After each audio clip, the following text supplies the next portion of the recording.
Welcome to another episode of Whitetail Rendezvous, coming to you 6 days a week as we interview whitetail experts and hear their traditions and personal stories of the hunt. Learn more about the latest gear, discover proven tips, and the latest strategies so you can make your next hunt a success. Now here's your host, Bruce Hutchin.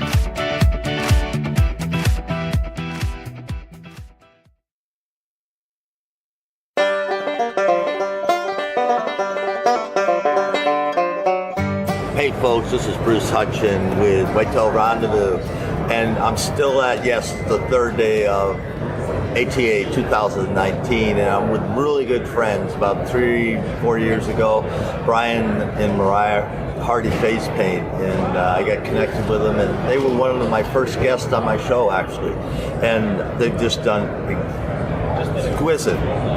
They've blown the lid off it, and very simple product. It's a face paint. So Brian, Mariah, why don't you share what's new with your company and what makes you special? How y'all doing? Brian, my wife Mariah. We're just a husband and wife team. We've always been that way. So we just finished our 4th season. Basically, I'll give you a demo. Our product sells itself. And our product is a water base, no grease added to it. Every tube has a wand in it, applicator. You can put it on as thick as you want, as thin as you want. Make all kinds of designs. It dries quick. Let's see if we can speed this up a little bit. Once it dries, you can do anything you want with it, and it'll stay right there. Just takes a couple seconds here. Put it on quite thick. So it's already dry. Once it's dry, smudge proof. Can't rub it off. When you want it off, once it dries like that, you can hunt in the rain. You can sweat all you want, it stays right there. But it is a water-based product. So pressure. Baby wipe, once you want it off, just wet your face real good and just simply wipe it off. There's nothing on this, it's just a regular baby wipe.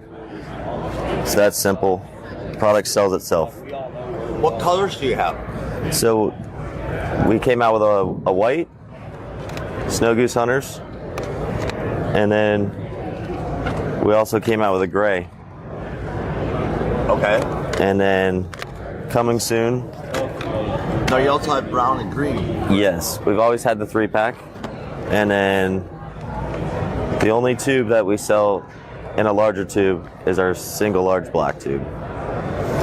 And then coming soon, we've had enough people request, and we're gonna help out with breast cancer, pink. So fluorescent pink, I think it's now officially up to 7 states that you have the option of wearing blaze orange or blaze pink. So we're gonna do a pink coming out soon, and the proceeds is gonna go back to breast cancer awareness. So what makes your product different than anybody else in the marketplace? Well, ours dries, it has 0 grease in it.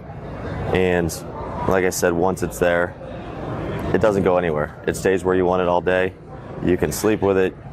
It's not going to stain any clothes once it's dry. And the best part is, it is the easiest face paint when you want it off to take off. What would you recommend somebody just buys your product, hears about it, buys it? What's the first thing they should know about your product in using it? It's very simple. I mean, every tube has an applicator in it, so there's no wrong. Everybody asks, how do you put on face paint? There's no wrong way. It's fun. Just break up your concealment, just your outline of your face, and there's no wrong way to put on face paint. So have fun with it. Well, Brian, Mariah, I'm really proud of you. You guys have just done awesome, and can't wait to see what the future brings for you both. I appreciate it, Bruce.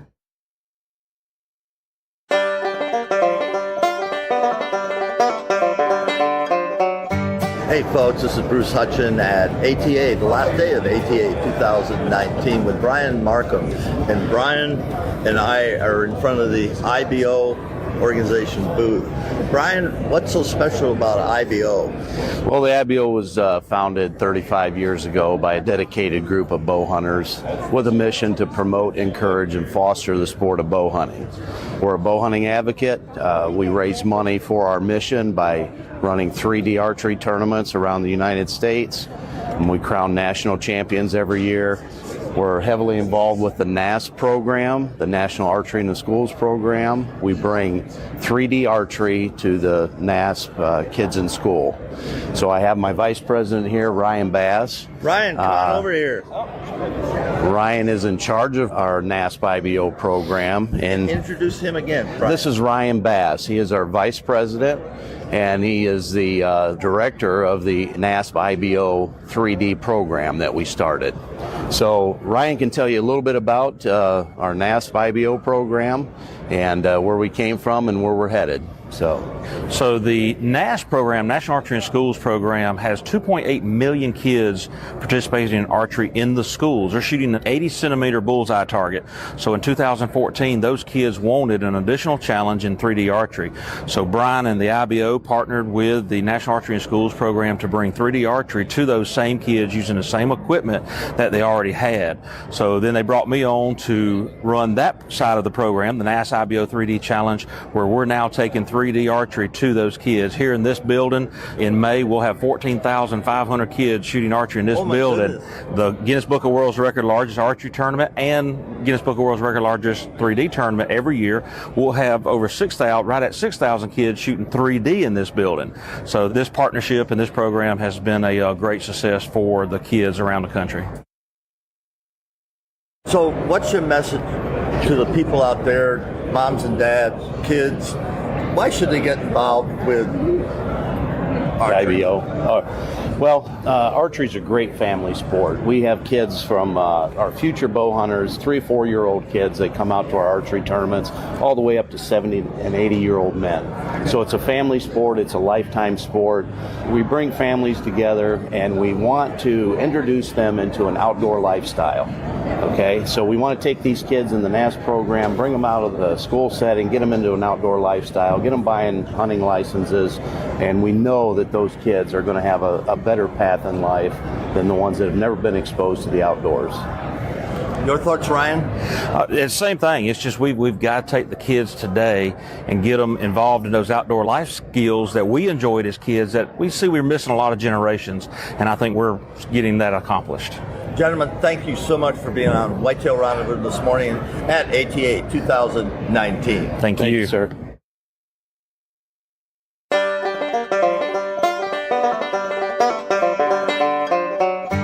Hey folks, Bruce Hutchin, yes, yet again at Whitetail Rendezvous 2019 ATA, and I'm with Nick Pinizzato. Now, Nick is the CEO, Executive Director of NDA. Nick, what the heck is NDA? Yeah, National Deer Alliance. So we've been around now for about 4 years. I've been the CEO for over 3 years. And so therefore, more and more people know about us, but we're still really new in the grand scheme of things of deer conservation organizations. So the National Deer Alliance, obviously we're a deer group, and we are focused on policy. So the issues that impact the everyday deer hunter, the industry, we're here at the ATA trade show, that impacts these folks, and conservation broadly, what I call the least sexy stuff, is what we work on, and somebody has to do that. So going to Capitol Hill and telling legislators we need money for chronic wasting disease, and here's why. Regulations pop up in a state that don't make sense, working with those state agencies, or the ones that do make sense, being part of that process, being a voice for the deer hunter, being a voice for the industry. And we are in very tight partnership with the other big national deer groups like Quality Deer Management Association, Mule Deer Foundation, Whitetails Unlimited. We don't seek to be them. We seek to stay on our policy lane so that they can focus on their on-the-ground conservation missions. And I would say over the last 4 years as we've been doing this, it has only gotten stronger. The Alliance, more people know about us. You can join us for free. We don't charge for a membership, which is a cool thing. So, in a nutshell, that's really what we do. Now, I was at the CWD panel discussion we had last night. Now, you're like a lobbyist if I'm looking at you from the outside, because you talked about House rule and Senate, House bills and all the bills involved. So that's what lobbyists do in my mind. Yeah. So help me understand how that all works. Yeah, I'm a deer hunter, actually. I'm not a lobbyist. So am I. Well, yeah, exactly. So what's funny is I am not fond of politics at all, never have been. And yet I find myself in these jobs working directly with politics and politicians, Capitol Hill, state capitals, even down to local municipal level at times. So I wouldn't say that I'm a lobbyist necessarily, because at least in my mind, lobbying implies that we're sitting down and we're trying to convince someone to specifically vote a certain way on a certain piece of legislation or on a ballot initiative, that type of thing. Not to say we're set up to be able to do that, and we may get into those conversations, but really, I'm more of an information provider. So when I go in, and I mentioned being at the Congressional Sportsmen's Foundation last year, hosted a legislative breakfast, and I was the speaker to talk about chronic wasting disease to a bunch of legislators and their staffs. I'm providing information so that they can make decisions and help us on these issues. So yeah, to an extent, we certainly can do lobbying, but it's getting our issues in front of people that have the power and ability to make decisions that impact the everyday lives of deer hunters. Now, how did a deer hunter who's watching us on Facebook Live, they go, man, I want to get a hold of those guys. Where can they find you? Yeah, the easiest thing is just nationaldeeralliance.com. That'll take you to our website, and the very first thing you can do there is you click the join button. It doesn't cost you a thing, and you get our free newsletter. It comes out every Wednesday in your email at 8 a.m. sharp. I don't think we've missed one in the 4 years or 3+ years that I've been here. And it's kind of the USA Today of deer news. I mean, as you get it, you see we've got deer news from across the country. Our Coffee and Deer show is becoming more and more popular. It's on there. We sit down and do interviews and talk about issues in the deer world. So that's the easiest thing. And then I'm never shy about giving my own personal email either, because I think that's important to have the communication. It's just nick@nationaldeeralliance.com, so people can email me as well. So we're going to wrap up here, but what's your message to deer hunters today, to the most important thing they can do to help propagate, promote, and sustain our sport? Yeah, that's an outstanding question. The first thing is they're already doing it because they're listening to your show. And I mean that sincerely, because the people doing what you do get our message out, and that's critical. But related to that, it's become what I describe as well-rounded as a deer hunter as you can be, which no longer just means what call do I need to have, what tactic do I use, what tree stand do I have. That's all important too, but it means that you need to be aware of the issues, educate yourself. If you have questions, ask questions, but educate yourself, be aware, and when we call upon you to act on an issue, be willing to click a few buttons and send a letter off to a legislator, because it still really matters that sportsmen at the grassroots level are involved in these issues. And folks, very important for every single deer hunter in America, in North America, to get involved with the groups that are promoting our sport. Not just because they get the best footwear or the best scent control, but they're promoting our sport to keep our sport.